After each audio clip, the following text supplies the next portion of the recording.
Welcome back to another edition of Everything Football 62. I'm your host, Jonathan Big Tex Johnson, a.k.a. Uncle Tex, a.k.a. Professor Tex. This has been a minute. Like I tell you guys all the time, I don't come on here talking BS or whatever like that unless it's something to talk about. So the other day, I was just messing around because I was hearing about Austin Ekeler, the running back there for San Diego Chargers. And his contract is having a little contract issue there going on with the charges, which that always happens. It happened with Dan Fouts, it happened with John Jefferson. It happens with all these guys, right? That's just how they are. So I was sitting up there tripping out on these guys, and one of the main things that I found interesting. So we talking about Christian McCaffrey and his quote unquote resurgence, so to speak. And then I ran across that. And I actually did this. I actually did this at work, the numbers. And then I found somebody that actually put the numbers up here, which is a great thing because it's like, okay, it's like I ain't the only one that feels this way about this particular situation.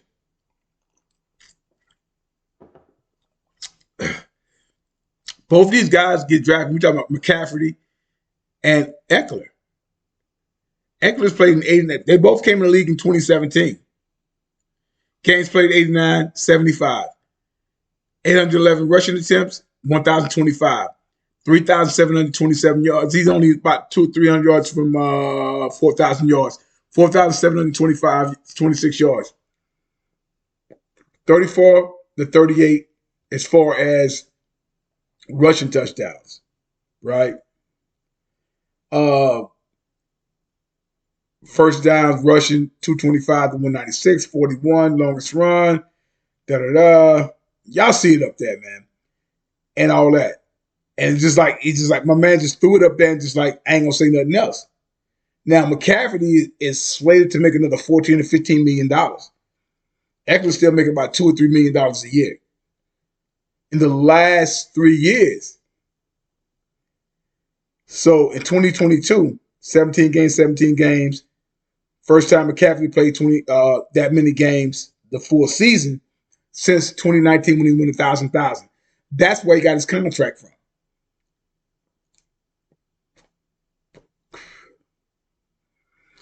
$244 rushing attempts, 915, 1,139 yards, 13 touchdowns, 8 touchdowns, 46 first down, but rushing 59, 72 as far as longest run, 49, 4.5, 4.7, 53.8, 6. You see it. Now you tell me who's better. Now, McCaffrey, and the only reason I'm really bringing this up is the simple fact that McCaffrey, whatever his damn name is, he all of a sudden is this guy that's all over Twitter. He's all over Twitter. He's all over. It was all the Super Bowl stuff and this is that and the other because he would have won the team 49ers. You didn't see this when he was with Carolina. I didn't see his workout videos. I didn't see him make it talking shit about what team is he hope both teams lose or come to a draw, whatever the case may be, or whatever stuff like that. All that. Now he's coming up with all this. I'm like, what universe are we in? Right? To where this guy, I'm like, 2020, 2021, the last 3 years, Ekeler has been just as good as the back, if not better. And they both came out in 2017. One was an 8th overall pick. The other one is an undrafted free agent. And you wonder why, they this thing with the backs, even though I think that's kind of BS, but that's the way football is now. So, who's better? Ekeler's definitely a better short yardage runner than McCaffrey. Definitely.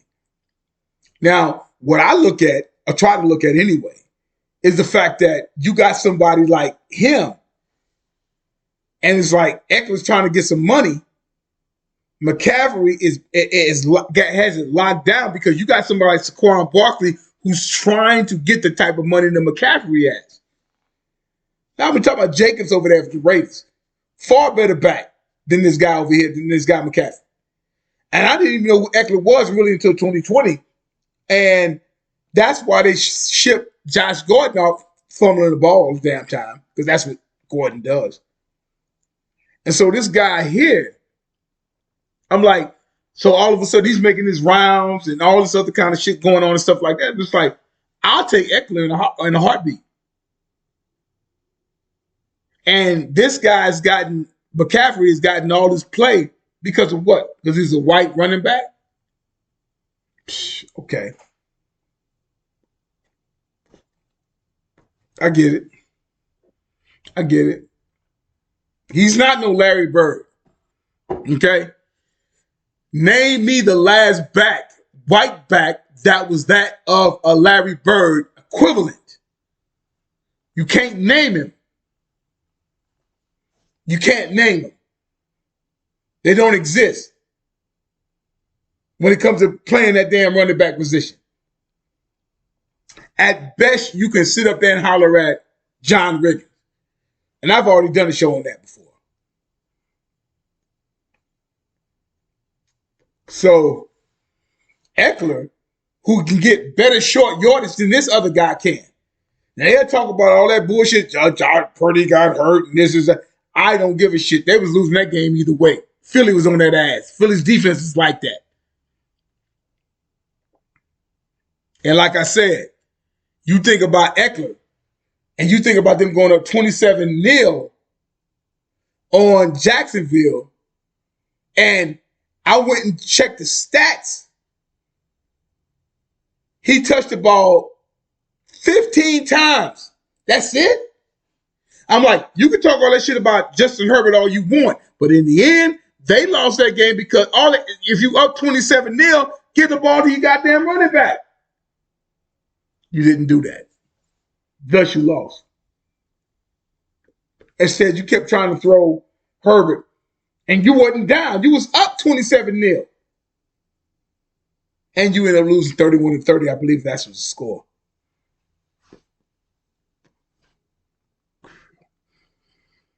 So in the end, let's look it up.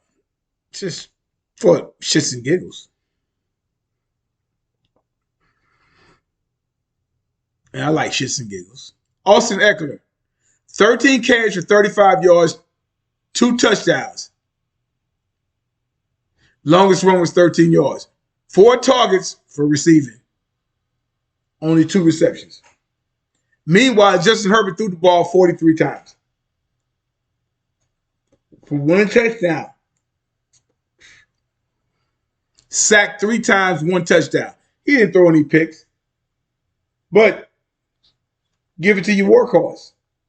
No, you don't want to do that. They could have ran the ball out with this guy. This guy has almost a 5.0.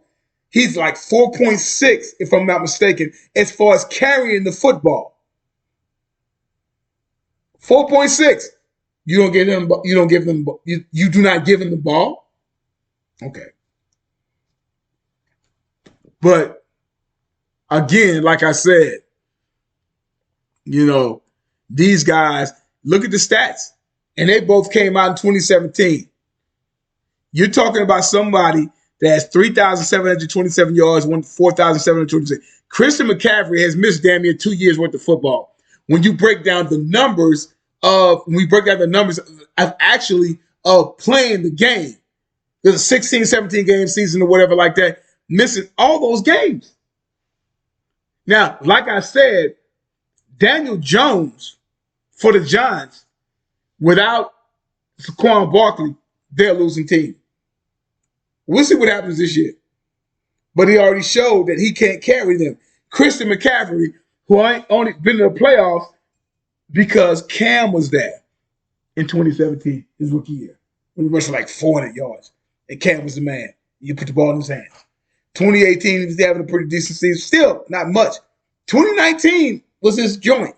You gave him some BS Pro Bowl shit because that garbage Pro Bowl shit don't even really mean a whole lot no more. So where did we get to this point at? Does Austin Ekeler deserve that look at the last 3 years. How did it work? The last 3 years, right?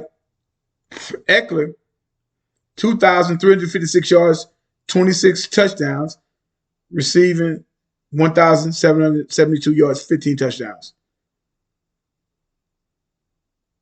C-Mac, 1806, 1,233 yards, 7 touchdowns, and he had 14 touchdowns. That was rushing. And you tell me who's better. Tell me who put up the more impressive numbers over the past 3 years from 2020, 21 down to 22. Just a little tidbit for you guys to see. I'm not about trying to sit up there and diminish what this guy has done. I'm just telling you, I'll take Ekeler over McCaffrey any day. Any fucking day. And you can try to sit up there and say it's racist and this. No. I just don't think McCaffrey is that guy.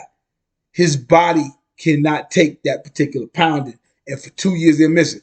And it's like, yeah. And they ask about, well, what about Saquon Barkley? Little Saquon Barkley can take that. I said, but I've always said the curse of the Penn State running back. We saw what Saquon can do when he's there for a whole 16, 17 game season. And that's why they end up being 9-6-1. I believe that was their record. They weren't going to beat up with Daniel Jones. McCaffrey is not the type of. I said McCaffrey went to a team that's loaded.